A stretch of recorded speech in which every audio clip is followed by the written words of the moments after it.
بڑے کہتے ہیں 3 چیزیں چھپانے کی ہیں، رزق کھانا، عورت اور دولت. وہ حسرت کی نظر کھا جاتی ہے. کہ پہلی آیت 100 دفعہ، اس کو 100 دفعہ پڑھیں وجدان سے، اول آخر 3 دفعہ درود شریف. اگر یہ عمل کر لیں، نظر بد کا تصور کریں، سخت سے سخت نظر بد آپ کے کسی پیارے پہ، کسی عزیز پہ لگی ہوئی ہے، اس کا سخت تصور کر کے آپ پڑھیں تو آپ کو اس کا بہت باکمال رزلٹ، بہت نتیجہ، بہت خیر ملے. جو چاہتے ہیں کہ میرے قدم فتوحات کی طرف اٹھیں، کامیابیوں کی طرف اٹھیں، اور میرے قدم ایسے ہوں کہ جہاں بھی جاؤں میں کامیاب ہو جاؤں. جو بندہ اس کو ڈوب کے پڑھے، منگتا بن کے سارا دن پڑھے، غیبی نظام چلتا ہے اس کی عزت کا، برکت کا، رزق کا، اور اللہ اس کو پر لگا دیتا ہے اڑنے کے. سورۃ مائدہ کی ایک آیت ہے، جو یہ آیت 11 دفعہ پڑھے گا دعائیں قبول ہوں گی.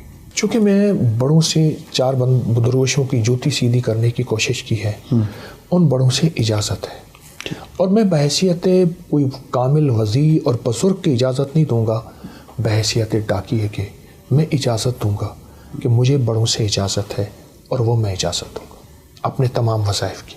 حسرت اللہ کاش میرے پاس بھی ہو تو. کتنے لوگ میرے پاس آئے زندگی میں گزشتہ 40 سال کے اس طالب علمی کے سفر میں، حسرت کی نظر کے مارے ہوئے تھے. کہتے تھے ہم پہ جادو کر دیا، جنات کر دیا، یہ کر دیا. میں کچھ بھی نہیں، تمہیں حسرت کی نظر کھا گئی. دیکھیں میاں بڑے کہتے ہیں 3 چیزیں چھپانے کی ہیں، رزق کھانا، عورت اور دولت. یہ چھپانے کی چیز ہے. اچھا، اور وہی ہم ظاہر کرتے ہیں. وہ حسرت کی نظر کھا جاتی ہے. پہلے تو اس اسباب پہ نظر رکھیں، اسباب پہ نظر رکھیں. ٹھیک ہے. دوسرا پھر اس کی حفاظت ہے. آیت الکرسی کی پہلی آیت 100 دفعہ، اللہ لا الہ الا هو الحی القیوم، اس کو 100 دفعہ پڑھیں وجدان سے. پھر آیت الکرسی پڑھیں. آخری آیت ولا یؤودہ حفظہما وہو العلی العظیم، پھر اس کو 100 دفعہ پڑھیں اول آخر 3 دفعہ درود شریف. یہ ایک آیت الکرسی بنے گی. پہلی آیت 100 دفعہ، پھر آیت الکرسی پڑھیں، جب آخری آیت پڑھیں پھر 100 بار اول آخر درود پاک. اگر یہ عمل کر لیں، نظر بد کا تصور کریں، سخت سے سخت نظر بد آپ کے کسی پیارے پہ، کسی عزیز پہ لگی ہوئی ہے، اس کا سخت تصور کر کے آپ پڑھیں تو آپ کو اس کا بہت باکمال رزلٹ، بہت نتیجہ، بہت خیر ملے گی. اچھا سر، ہر شخص نا پاکستان سے باہر جانا چاہتا ہے اور وہ کہتا ہے میرا کس سے جلدی ویزا لگ جائے، تو جو لوگ باہر جانے کے خواہش مند ہیں ان کے لیے کوئی وظیفہ عنایت کیجیے گا. جی،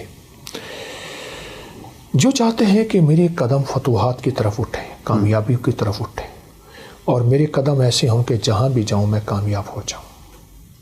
حسبنا اللہ و نعم الوکیل، یا وارث ہو یا نصیر ہو. مولا میرا کوئی وارث نہیں ہے، تو وارث ہے. میرا کوئی مددگار، نصیر کہتے ہیں جس کے کوئی مددگار، بڑی ہستیاں ہوں، بڑے طاقتور لوگ، مولا میں کوئی نہیں ہے. اور حسبنا اللہ، میرے لیے تو ہی کافی ہے. جو بندہ اس کو ڈوب کے پڑھے، بات آ جاتی ہے ڈوب کے، گڑ گڑا کے، بھکاری بن کے، محتاج بن کے، منگتا بن کے، سارا دن پڑھے حسبنا اللہ و نعم الوکیل، یا وارث ہو یا نصیر ہو. غیبی نظام چلتا ہے اس کی عزت کا، برکت کا، رزق کا، اور اللہ اس کو پر لگا دیتا ہے اڑنے کے. سورۃ مائدہ کی ایک آیت ہے، اللہم ربنا انزل علینا مائدۃ من السماء تکون لنا عیدا لاولنا وآخرنا وآیۃ منک وارزقنا وانت خیر الرازقین. جو یہ آیت 11 دفعہ پڑھے گا دعائیں قبول ہوں گی. سبحان اللہ.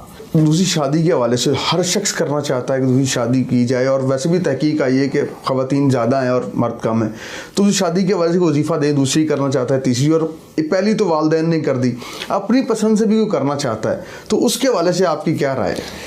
اگر کوئی اپنی پسند سے شادی کرنا بھی چاہتا ہے تو اگر دونوں راضی ہیں تو کوئی حرج نہیں. جی. لیکن پسند کی شادیوں کو میں نے پنپتے نہیں دیکھا. گزشتہ 40 سال کا میرا طالبانہ تجربہ ہے، کمزور بھی ہو سکتا ہے، میں اپنی ہر بات پہ دعویٰ نہیں کروں گا. ٹھیک. دوسری چیز یہ ہے کہ دوسری، تیسری، چوتھی شادی جہاں اسلام نے رعایت دی ہے کر سکتا ہے، لیکن کیا شادی کرنے کے بعد اس شادی کے نظام کو نبھا سکتا ہے، ان کو لے کے چل سکتا ہے؟ کیوں؟ ٹکراؤ پیدا ہوتا ہے، فطری چیز ہے، ہو سکتا ہے، لیکن کیا اس ٹکراؤ کو یہ نبھا سکتا ہے، برداشت کر سکتا ہے، یہ سب سے پہلے سوچیں، یہ سب سے پہلے سوچیں، اور اگر یہ سوچ لیتا ہے تو پھر فائدہ ہوتا ہے، اگر نہیں سوچتا تو زندگی اجیرن ہے، زندگی اجیرن ہے۔ اسباب کو بھی دیکھے، وسائل کو دیکھے، محبتوں کو دیکھے، تو 4 شادیاں کوئی حرج نہیں، لیکن پہلے ساری چیزوں پہ نظر رکھیں۔ اچھا قبلہ، میں میوزیم پہ نظر گئی ہے، وہاں پہ موٹر سائیکل کھڑی ہوئی ہے، کوئی یاماہا کی ہے، تو وہ میں چاہ رہا ہوں ذرا وہ بھی ساتھ ساتھ ایک جو نا مجھے بڑا یہاں پر وہ ایک کوئی ویسپا ہے کیا، میں چاہ رہا ہوں کہ ذرا اس کی کوئی جو ہے تاریخ آپ سے پوچھی جائے کہ یہ جو ہے نا پرانے چیزیں، چونکہ مجھے شوق ہے پرانی چیزیں جمع کرنے کا، تو اس کا دور ہی ختم ہو گیا، تو جن چیزوں کا دور ختم ہو جاتا ہے تو میری کوشش ہوتی ہے میں ان کو جمع کرتا رہوں۔ یہ کتنا سال لگا آپ کو یہ ساری چیزیں جمع کرنے میں، اور یہ اس کو بنانے کا خیال کیسے آیا؟ میں سے عرض کیا نا کہ میرا یہ پرانا شعبہ ہے، اور پرانا مجھے یہ چیز ورثے میں بھی ملی ہے، والدین کی طرف سے بھی۔ مٹی کے برتن بھی ماشاءاللہ دیکھنے کو مجھے نظر آ رہے ہیں، مٹی کے برتن، چرخہ جو ہے یہ جو ہے وہ مجھے نظر آ رہا ہے کہ اسے چرخہ ہی کہتے ہیں۔ جی ہاں، پرانا چرخہ ہے، اس کا صوفی اکرام بڑا ذکر کرتے ہیں۔ یہ پرانا حقہ ہے، اچھا، بہت پرانی، بہت اس سے بھی پرانی چیزیں ہیں جو ہمارے پاس ہی ہیں، کیونکہ جگہ نہیں ہے۔ اب یہ دیکھیں یہ اونٹ کی بالوں کا بنا ہوا ہے۔ اچھا، جی قالین جو دری ہے یہ اونٹ کی بالوں کی ہے۔ یہ دیکھیں نا، اونٹ کے بالوں کا قدیم کمبل، یہ لکھا ہوا ہے، اونٹ کے بالوں کا قدیم کمبل۔ یہ اصلی چیتے کی کھال ہے، اصلی چیتا ہے، اس کو محفوظ کیا ہوا ہے، اسٹف کیا ہوا ہے۔ یہ جو سامنے برتن لگے ہوئے ہیں جی قبلہ، اس کی کیا؟ یہ تاریخ کے پرانے وہ برتن ہیں جو ہم استعمال کرتے تھے جب تانبا، کانسی، پیتل استعمال کرتے تھے، بے اولادیاں نہیں تھیں، بیماریاں نہیں تھیں، بڑھاپے نہیں تھے، اور چال میں لڑکڑاہٹ نہیں تھی، لا علاج بیماریاں نہیں تھیں۔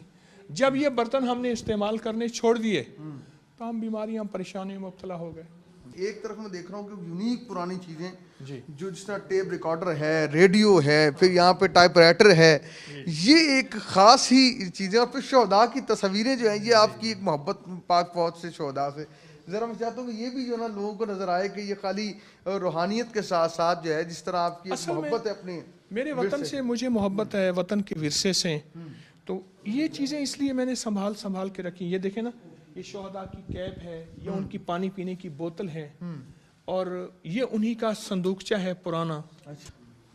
یہ تصویروں کے اندر جو ہیں اگر ہم اس کو دیکھا جائے تو بڑے بڑے شہداء میں نظر آ رہے ہیں۔ یہ بھی تو میرا ورثہ ہے نا، میں نے اپنا ورثہ جمع کیا، تو جو میرا ورثہ ہے تو اس میں تو ورثے کو میں شامل کروں گا۔ میں دیکھوں کہ رانا صاحب کو بات کرنا چاہیں اور اس میں شامل کرنا چاہ رہے ہیں۔ جی سر، کیا کہیں گے؟ سر مجھے یہ دیکھ کے بڑی خوشی ہو رہی ہے کہ میں، چونکہ I am also son of martyr, اور میرے والد صاحب نے 3 جنگیں لڑی، سیکنڈ ورلڈ وار 65 اور 71 میں وہ شہید ہوئے، تو میں اچانک یہ نظر پڑی اور میری آنکھوں میں مجھے نمی آ گئی ہے۔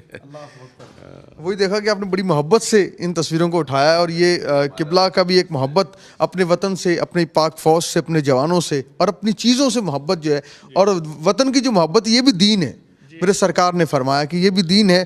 تو قبلہ یہ جو ہے نا ہمیں، ہماری بڑی ایک یونیک بات تھی، اور دیکھ کے بڑی خوشی ہوئی ہے کہ آپ نے اپنے ورثے کو سنبھالا ہوا ہے۔ ہماری نوجوان نسل جو ہے یہ اس طرح اپنے ورثے سے پیار نہیں کرتی، قبلہ اس کی کیا وجہ آپ سمجھتے ہیں؟ وہ ہمارا ہی قصور ہے، ہم نے نہیں سمجھایا، نسلوں کا تو قصور نہیں ہے۔ ہم کہتے ہیں یہ بادشاہ کی ذمہ داری ہے، یہ وردیوں کی ذمہ داری ہے، یہ تو ماں باپ کی ذمہ داری ہے، تو نسلوں کا تو کوئی قصور نہیں، وہ میرا قصور ہے، ہر بندہ یہ کہے۔